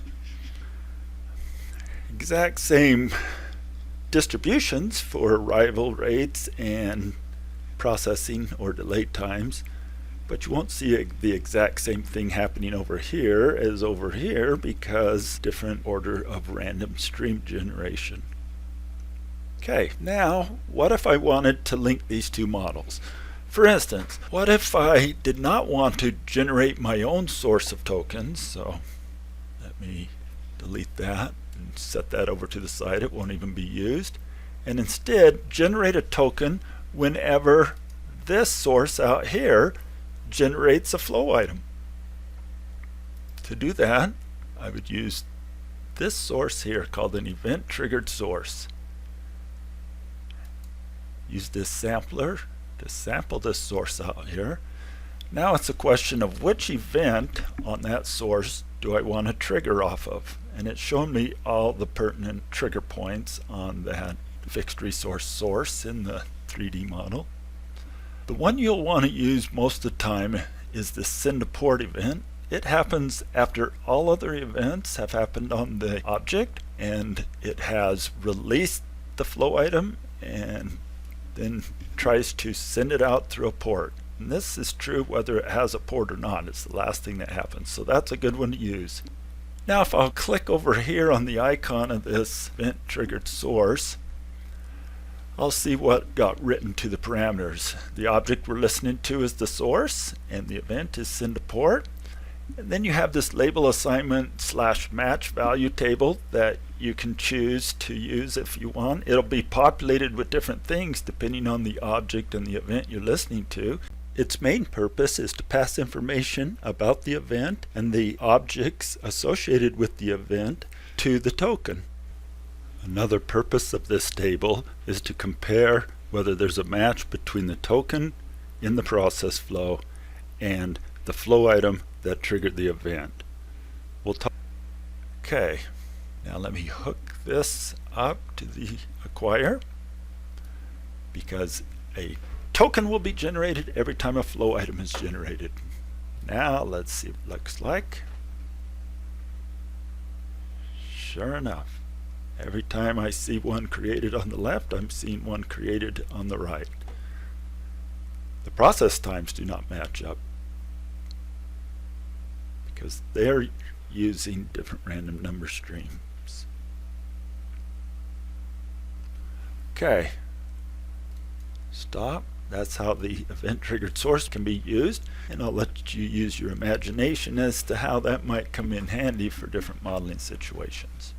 It's a way to get a token created based on some event out in the 3D space, or an event on an activity within your process flow if you want. Okay, let me delete that. Go back to this, my own source of tokens. And let's assume that I'm not going to use this source anymore. So let me delete that. I'm not going to use this sync anymore. And in fact, I'm not going to use the queue to processor connection anymore. So hold Q down and drag from there to there and break that connection. And all I'm going to do is whenever a token wants to use the processor, I'm going to move a flow item into the processor. And I'll begin by creating a flow item and putting it in the queue right off the bat. So right here, I'll double click on the line, the bottom line of the source, and I'm going to choose this activity here to create an object. And after the object gets created, which will be a box, quantity of 1, I'm going to put it in, not the model, but I'll use this sampler to sample the queue and say, put it in the queue. And assign to it, or assign to a label on this token in the process flow, a reference to the item that is being created, the box, the flow item. So now I have a label on the token I can use if I ever need a reference to the flow item it created when it passed through the create object activity block. Okay, now we'll enter the acquire, the resource, and then it'll go into this delay block, but before the delay, I want to use this move activity, or move object activity, to move the flow item in the 3D space into the processor. So the thing I want to move, the object I want to move, I can reference with the item label on the token, and the destination will be set to this processor 1 object. It'll delay for the process time and then go through this release block to release my resource, and then I want to delete the object. Destroy object is the activity I want to use. Put it right there. And the object I want to destroy is the flow item. Once again, I'm using the item label on the token to reference that. Alright, let's see if that works the way we expect. Okay, it's creating flow items and putting them in the queue every time a token passes through here. They're waiting to acquire the processor. Once they are able to acquire it, it'll move the flow item into the processor, delay, release, destroy. Cycle repeat. Okay, let me stop and reset the model. Now let's make it a little more sophisticated. Let's assume I want to use the handshaking that takes place between a queue and a processor, to where the queue will automatically push or send a flow item to the processor when the processor is able to receive it based on its constraints of capacity, which by default is 1, max content of 1. And we'll use the processing time on this processor to process the object and won't use a delay block anymore. So what can I get rid of over here? Well, I don't need to acquire. That handshaking will be done out in the 3D space, and I don't need to release. Don't even need that block there. I will create the object, place it in the queue, and then, let's get rid of our delay block. Okay, to actually make this model make a little more sense, let me add another queue. This will be like my landing spot that I will place flow items in right after they're created. So let me change this to say place it in this one here. And then I won't use a connection between here and here. Instead, I will use this move object to move the token into the queue in front of the processor that I want it to be processed on. And then this handshaking with the port connection will automatically, as mentioned before, send the token over into the processor when the processor can accept it. Otherwise, you'll just see them pile up here. Now, how do we know when the processor has finished processing the flow item? Well, let's add this wait for event activity to do that. Once again, I can use this quick sampler tool to have it do most of what I want, and that is click on the processor to choose it as the object to listen to, and I want to listen to the send to port as mentioned earlier to know when this processor is totally finished processing the flow item, has released it, and wants to send it. Let's take a look at the parameters for the wait for event activity.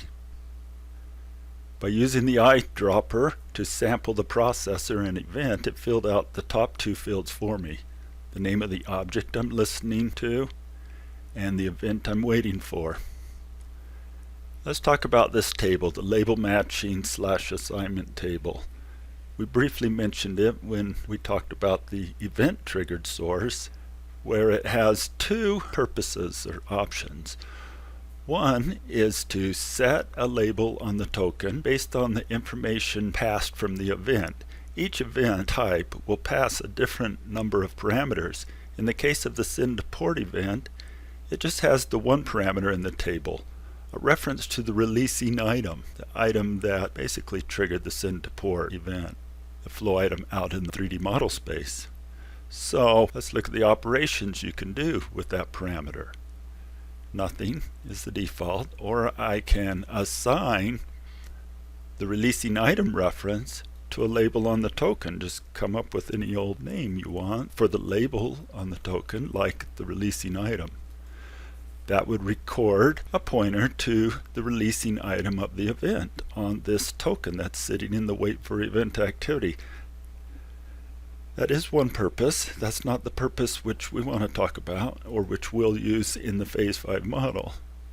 We want to use the operation called match.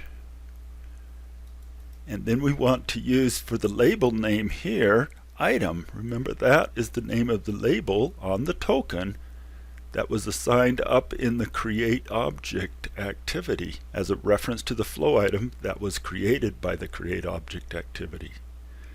Now, the flow items that are triggering the send to port event on the processor may or may not be associated with this token. So now that we have a match operation in this label matching assignment table, two things must happen for the token to be able to leave this wait for event activity. One is the event must fire. The send to port event must fire out on the processor 1 object. And two, it needs to be the flow item that matches the flow item referenced on the item label of this token. This is a way of syncing up the token in the process flow with the flow item in the model, and that's what we want to use.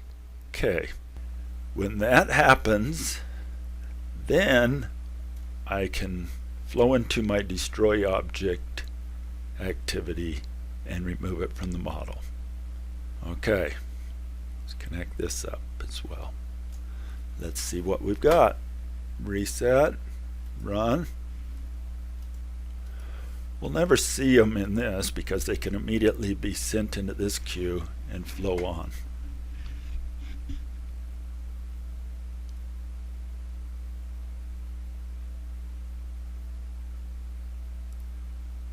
Okay, with that information, I think you'll be able to do the two challenges in the Phase 5 model. Okay, it's now time for you to try to build this model on your own.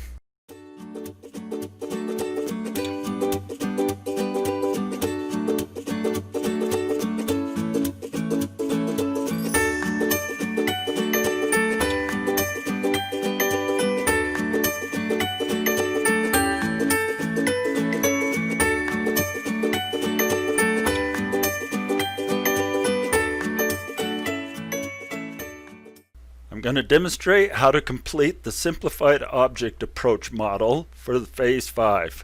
First, let's open up a little real estate, close off this dashboard, resize this pane here, and now let's create our queue objects. We need 6 of them. It's this object right here. 1, 2, 3, 4, 5,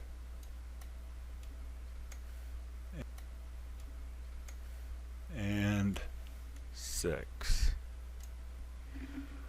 Okay, let's rename them. This one here will be called inbound parts. This one will be called inspection station. This one, the polishing station.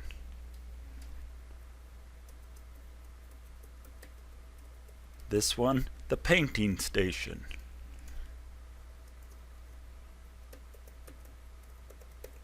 This one, the cutting station.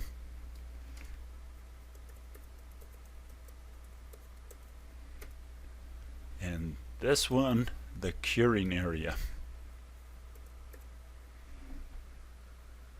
Okay, now we want to adjust our process flow. One of the first things we want to do is, right after assigning labels, insert an activity called create object, this one here.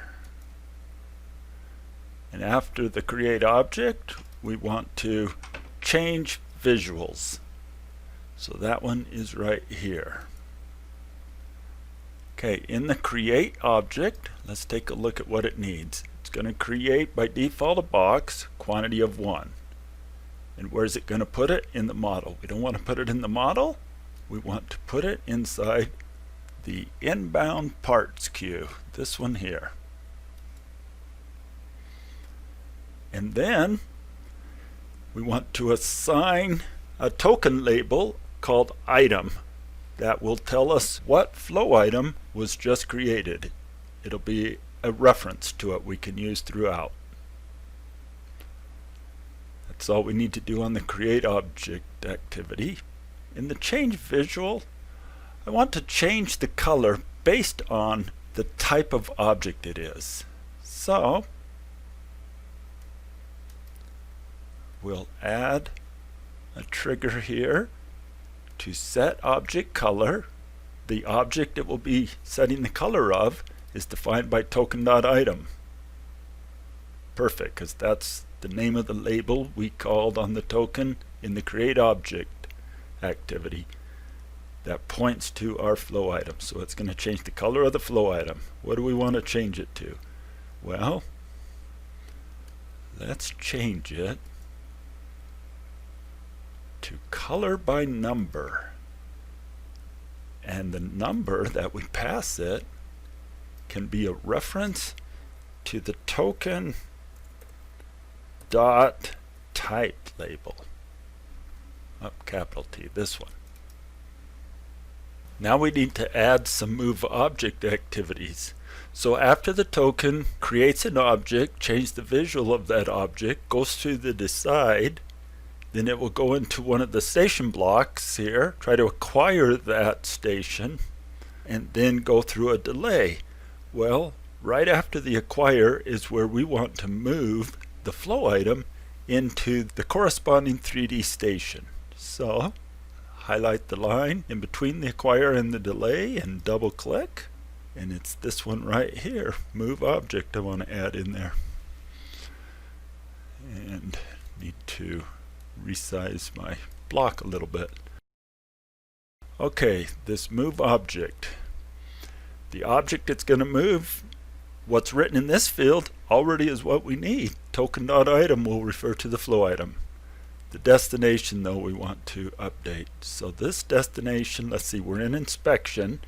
So inspection is this object right here.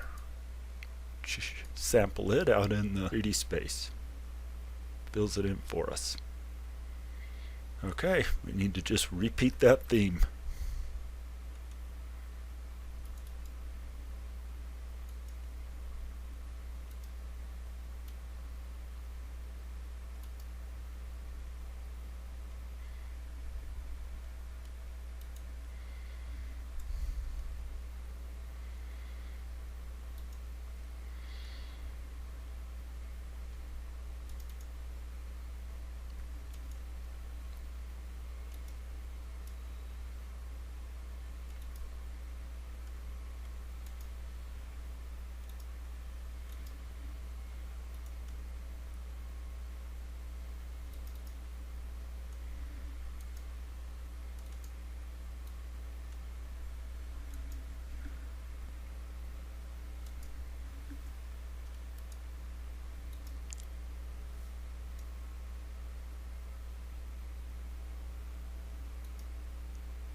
And the last thing we need to do is add destroy object activities to remove the flow items at the end of the process flow. So I'll just double click, create the destroy object activity, and then drag it in right above the sink. And it knows who to destroy, token.item. Make another one here. Need one for each of the 3 flows.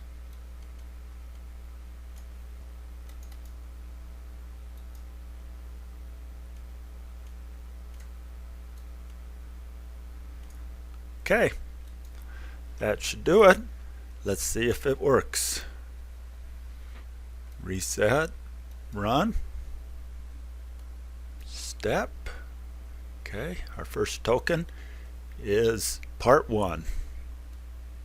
And part 1 goes from inspection to painting to curing and leaves. That looked correct. Let me speed it up, see if we get any errors. Nope, everything appears to be working good. Okay, that ends this simple object solution. Okay, I saved what I just did in a model called Mod2 Phase 5 Simple, and this will be my starting point for the next advanced approach model. Okay, first thing I want to do is rename this.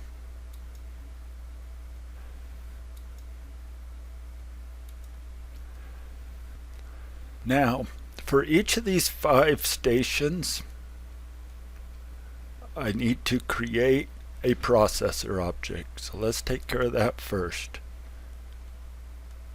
Drag one out for this guy. And for this one,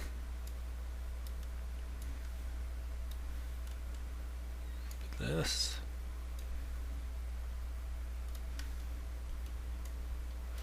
This, move things over. Now the curing one actually has 3 stations, so what I'm going to do is use 3 processors, make them a little skinnier. Copy, paste, and paste.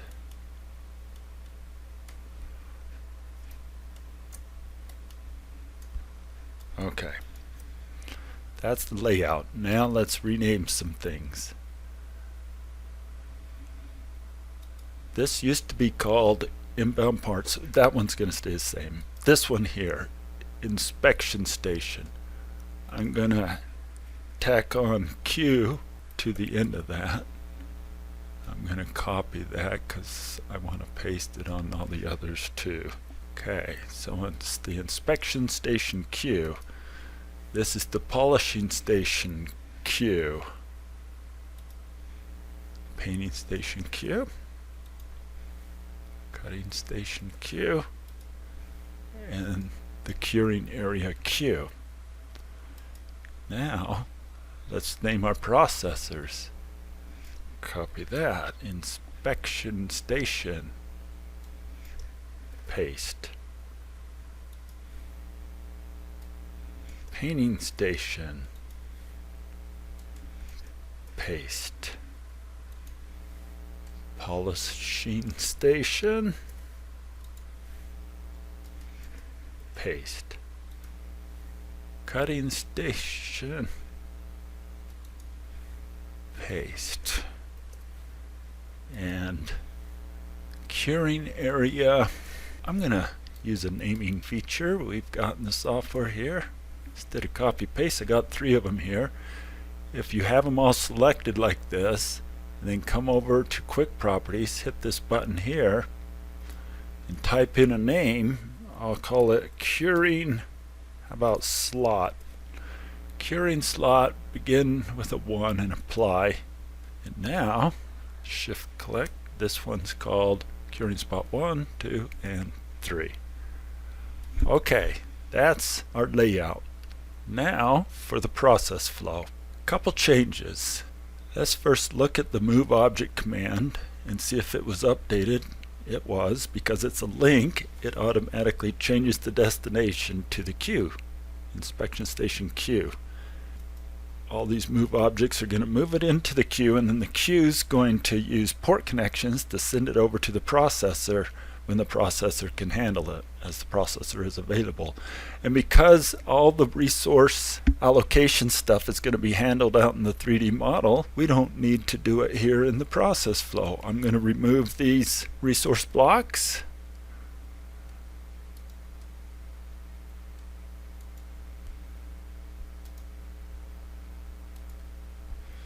And I can get rid of the acquires and releases. If you hold down Control key and click and drag on the name, you can pull it out, release it, and then hit delete, and that's a quick way to get rid of it.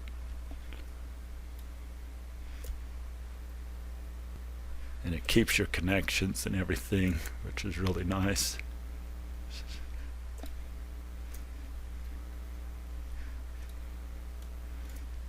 Be sure and have your mouse over the name part when you hold Control key down and click and drag, or you'll get frustrated if you try to click on the icon. It won't work.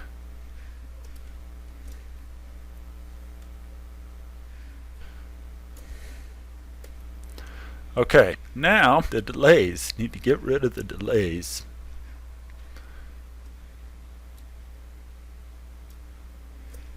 Delete. Control click drag, delete. I removed the wrong object down here, didn't I? Want the move object in there. Get rid of the release. Oh well, needed to get rid of both of them. Okay, now we need to have the wait for process end, or it's called wait for event activity. It's let's see, this one here, wait for event. We want to slide that in after the move object. So token's going to enter here. It's going to move the item as referenced by token.item into the inspection station queue, the queue. And then the queue is going to pass it to the processor. And then in our process flow here, we're waiting for an event. Well, you can imagine what event we'll be waiting for. We want to know when is the flow item done with its processing on the processor. And once it is, let it continue on.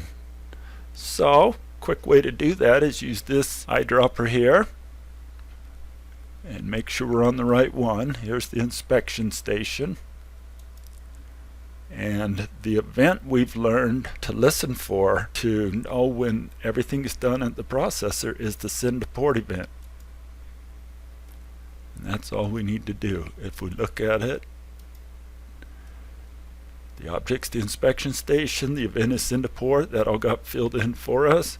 We need to know that the event happened, and if it did, then send the token to the next activity. Let the token pass through. It's kind of a gate. Okay, well, I need to do that for all these. So let's get to work here. Wait for event. Slide that in here. This is the painting event, which is this guy here. And use the send to port. Okay. Again. Slide it up in here. Now, this curing's a little different. I'm going to stop here and add something to my model.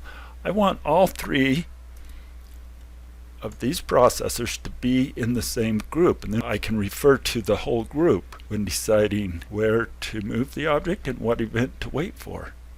So, I can select them all with shift click drag, right click on any one of them, go to this menu here, object groups. This is a quick way to add a group and add all selected members to that group. Add a new group. We'll call it the curing group. It's made up of those three processors. It's a really handy modeling technique is to create groups. Okay, now on curing, well, the move, we moved it into the queue, and the queue will decide which one to pass it to. That reminds me, I need to create my connections in my model too, but we'll do that later. Okay, wait for event. Oh, let's do it the easy way. Click on this little exclamation point, get the sampler, hover over any one of the objects, and now I've got a choice. I can choose the slot itself or the group, and it's going to show me the same events because it knows the type of objects that are in the group, and I want to use the send to port. Perfect. That's done. Now continue on. Create a waiting for event.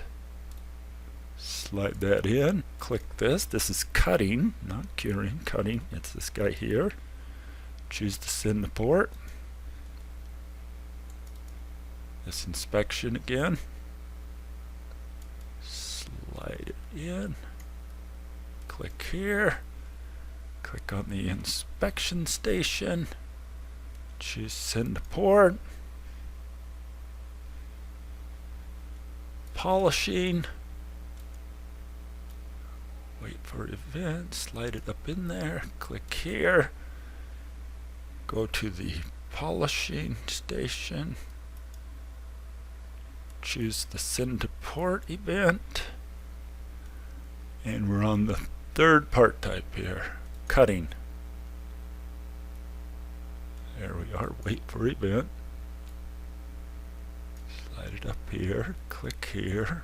Go to the cutting station. Choose send to port.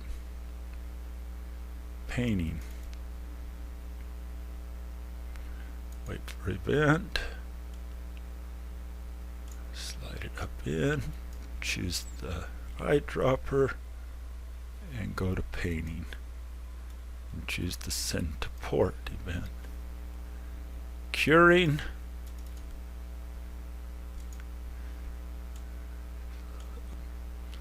Click here. Go to any one of our curing stations here. Choose the group and send to port. And finally, inspection.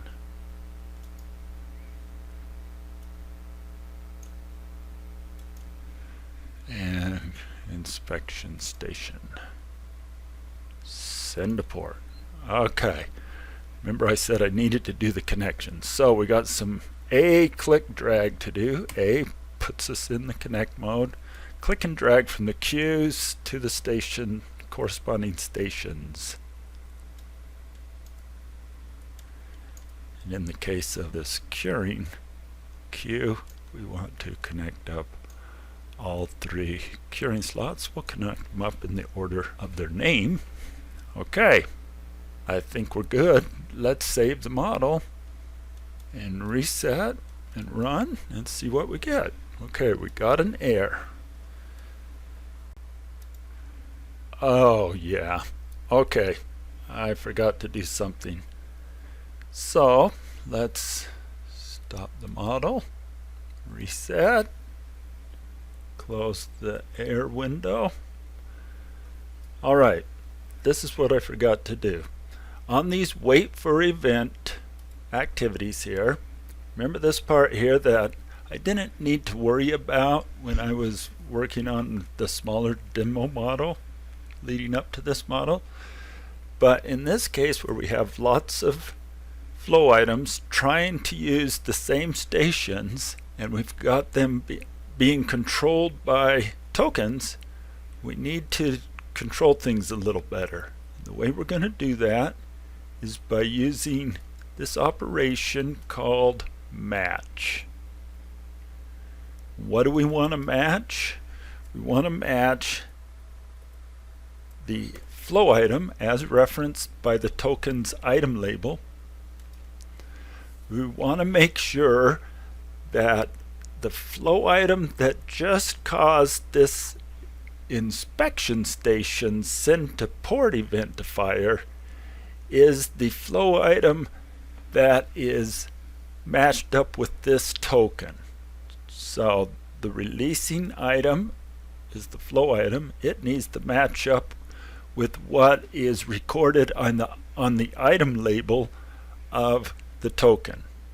That's a second check that has to be made by the wait for event activity block before it will allow this activity to finish and pass the token on. Two things have to happen. The event has to occur and this requirement that the flow item must match. So I gotta just go through and write item, and which is the name of the label, and the operation being matched to all of these. I can do that really quick. Choose match and paste that in there.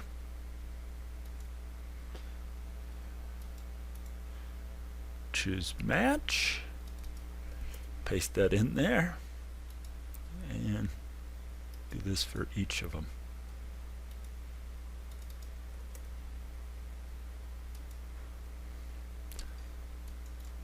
Hopefully that makes sense. If you need more explanation on that, there's some nice things written up about it in the online help or the user manual associated with the software that you can look up for this field called the label matching and assignment. Just search for it.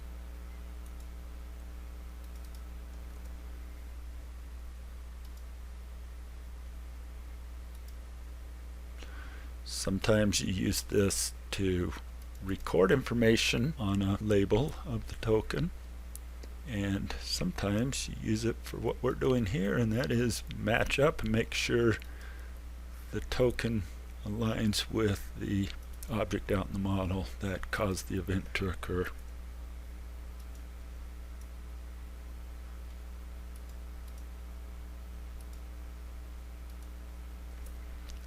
And one more. Hopefully I didn't make a mistake, got all those typed in. Okay, let's save this and try it again. Okay, looks like it's working good.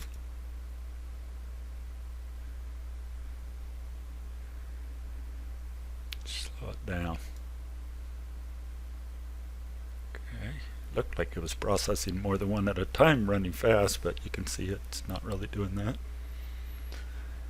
How many curing stations are used simultaneously? Rarely see 3. I've seen 2 though. Let's see, red is color index 1, so part 1 will be red, and then part 2 is green, part 3 is the blue parts. Looks like it's working. Another thing you can do is click on these tokens. It'll give you information about the labels. So it has a type label of 3, and this is a reference to the flow item that is associated with this token. You can click on this binoculars and it'll center up that flow item in the view and highlight it for you. So this is the flow item here that is associated with this token here. Alright, that concludes Model 2. We've finished all the phases, including both the simple and advanced options for Phase 5.